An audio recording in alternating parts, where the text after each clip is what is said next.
Hi students, how are you? I am Shish Chauhan. I have brought for you complex sentences. What's a complex sentence? You must be knowing about or you must have heard about the complex sentence. The sentence which has one principal, main or independent clause and at least one subordinate clause is called a complex sentence. And principal clause may be called main clause, it may be called independent clause. One principal clause and one, at least one. There may be more than one subordinate clause is in complex sentence. But here we are talking about at least one subordinate clause and one independent clause, main clause or principal clause. That sentence is called complex sentence. Let's discuss principal and subordinate clause first. After listening to the word principal, main or independent clause and subordinate clause, you must be thinking about definition of these two terms, principal and subordinate clause. I am going to clarify all this to you. What's a clause? You must know about the definition of clause also. A clause is a group of words that has its own subject and predicate. Like a sentence, it has its own subject, its own predicate. Then why don't we call it a sentence? Clause has the same element, basic elements of a sentence, subject and predicate, and we name it clause, not sentence. Yes, I'll give you answer to these queries also, but it may or may not give its full meaning. If it gives full meaning, then it is independent clause, right? Fully independent clause, like a simple sentence. And if it does not give its full meaning, then it is subordinate clause. So, a clause is a group of words that has its own subject and predicate, but it may or may not give its full meaning. Note the following points about clause. Characteristics of a clause. A clause is always a part of longer sentence. It becomes a clause. A simple sentence becomes a clause when it becomes the part of a longer sentence. If we use simple sentence independently, then it's a sentence, right? It's joined with another part of the sentence with the help of a conjunction. Another thing, you will find conjunction attached to the clause. If it is subordinate clause, right, then conjunction is attached to it. Third feature is, if it gives full meaning of its own, it will be independent, main or principal clause. If it gives full meaning, right? If it does not give full meaning, it will be a subordinate clause or dependent clause. That depends for the clarification of its meaning to other clause. That is principal or main or independent clause. So, if it does not give full meaning, it will be a subordinate or dependent clause, you may name it, right? We should not call a simple sentence a clause until it is joined with another sentence with the help of a conjunction. Otherwise, simple sentence is a simple sentence. When we join it with the help of a conjunction to other part of the sentence, then it becomes a clause. So these were 5 features you must note down in your notebook to understand them and remember them, memorize them. A clause is always a part of a longer sentence.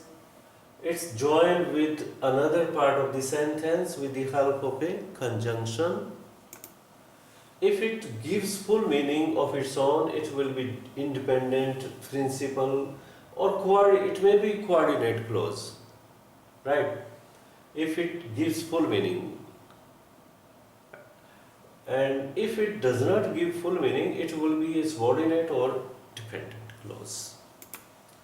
We should not call a simple sentence until or unless it is joined with another sentence with the help of a conjunction. So you must remember these 5 features of clause. For example, those people should not throw stones at others. Which people? Those people who are standing there, right? That's why this demonstrative adjective has been used here, determiner has been used here. Those people should not throw stones at others. Should not throw, this is verb phrase. This is subject, people, those people. This is modifier, this is real subject, people, common noun. Here it's a simple sentence. It has one finite verb, so it is a simple sentence. The simplest way to know about a simple sentence or complex sentence or compound sentence, if you have one finite verb, then it's simple. If you count more than one finite verbs in any sentence, then it will be compound or complex sentence. So this is at least we have discussed simple sentence till now. So you may recognize a simple sentence. Should is finite verb and throw is non-finite verb. When this sentence is used with a subordinate clause, it becomes the principal or independent or main clause. When we use simple sentence with subordinate clause, then it becomes principal clause or independent clause or main clause, you can say. For example, the people who live in glass houses should not throw stones at others. We have used those people should not throw stones at others with who live in glass houses. The people who live in glass houses should not throw stones at others. This is complex sentence. And who live in glass houses, this is subordinate clause. Let's see more. If we replace who with the people, the sentence becomes, actually the sentence was the people. Who stands for relative pronoun, who stands for the people. Live in glass houses should not throw stones at others, and these are 2 sentences. The people should not throw stones at others. The people live in glass houses. To join these sentences, and we had made that sentence. The people who live in glass houses should not throw stones at others. So this is relative pronoun who. And the people is called antecedent of this adjectival clause who, beginning with who, right? So the people who live in glass houses should not throw stones at others. The above sentence is a complex sentence because it has one principal clause and one subordinate clause. See this. This is principal clause. The people should not throw stones at others, and the clause which has a conjunction attached to it, who is conjunction, and who live in glass houses. This is subordinate clause. So the sentence is complex sentence. So this is the analysis of the sentence. The people should not throw stones at others, principal clause. Who live in glass houses, subordinate clause. The conjunction that introduces, as should be there, a subordinate clause is called a subordinating conjunction. So who is subordinating conjunction here in this sentence? Who is subordinating conjunction? And in a way, you can recognize subordinate clauses if you remember all the subordinating conjunctions. 90% you can recognize the subordinate clause by these conjunctions. And see the list of subordinating conjunction after that. One may recognize a subordinate clause by memorizing subordinating conjunctions. You may note down in your notebook which, who, whom, whose, that, such as, same as, so that, lest, so that, so then dots means there will be some word between these.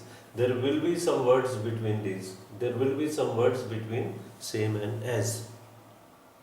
If, whether, when, Right now, whenever, where, wherever, whence, since, for, because, why, as if, as though, although, or though, as, so as, if, even if.